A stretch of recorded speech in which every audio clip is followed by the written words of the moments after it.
Good morning, it's 3:21 in the morning at eto nga po pala yung penitential run natin nung nakaraang Biyernes Santo. So unang simbahan, eto pong simbahan ng Ligaw. Sorry dahil late upload na, dahil nga talagang medyo busy lang po talaga ako, kaya naman hindi na po ako makapag-upload ng mga bagong videos. At eto, dumating na nga yung dalawang bikers na kasama namin na magsisilbing convoy. In case na may ma-injured man sa amin, ay siyang magti-take over at siya naman ang tatakbo at yung injured naman ang siyang magbabike.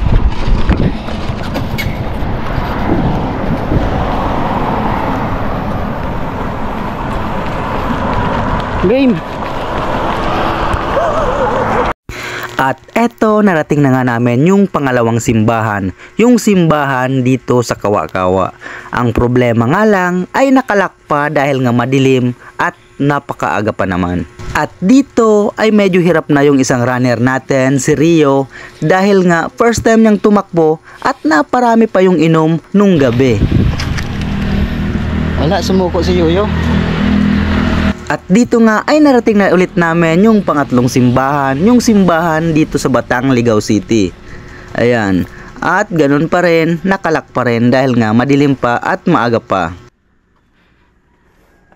At tuluyan na ngang hindi kinaya ni Rio ang pagtakbo, kaya naman kumuha na siya ng bisikleta. At mula dito sa Batang ay eto na po yung magiging pinaka-umpisa ng aming long run. At hindi rin naming mapigilang huminto para magpicture sa ganda ng view at para na rin sa water break.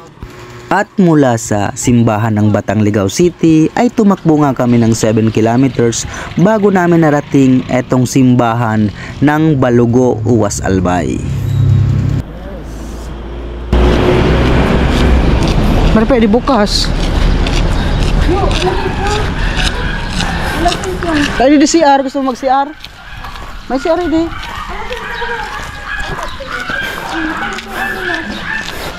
At yung panglimang simbahan namin ay dito sa Punso, Pulangi, Albay. Yes! Tara, kangin na pag mo.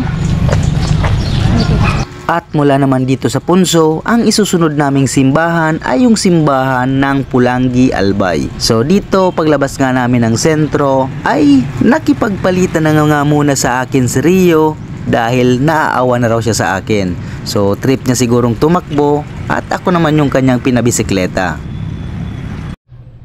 At dito ay nagpahinga kami saglit para mag-ipon ng lakas dahil nga medyo malayo-layo na ulit yung huli at ikapitong simbahan natin, yung simbahan ng Uwas Albay.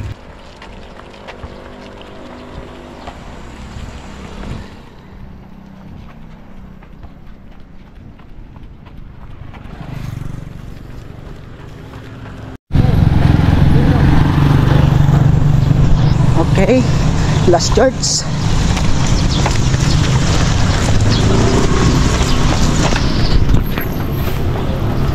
Last church.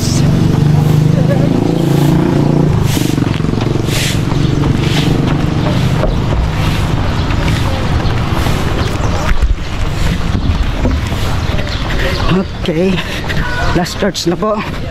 Ilang kilometers? 15 plus 12, 29. Ha? 29, okay. Last church, 29 kilometer na po kami. Right. So last church, nandito po kami sa Uwas. Dito ay kumuha na po ako ng lakas sa taho dahil nga ramdam ko na po talaga yung gutom at nanghihina na po ako. At malayo-layo pa rin ang tatakbuhin namin dahil mula dito sa Uwas papunta ng Ligaw, kaya naman kailangan po natin mag-recharge.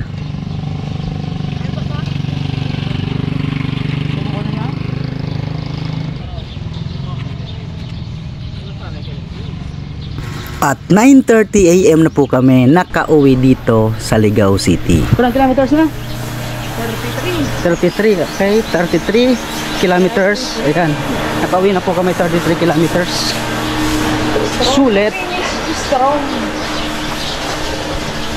At pagkatapos ng aming long run ay naisipan po naming pumunta dito sa Buruk-Burukan para dito na rin mananghalian at para magbabad para sa recovery ng aming mga legs. Dahil masarap nga ditong magbabad dahil sa lamig ng tubig na makakatulong para ma-relax yung mga muscle ng mga binti namin. Ayan, ang sarap po talaga mag-swimming dito dahil sa napakalamig ng tubig at napakalinis.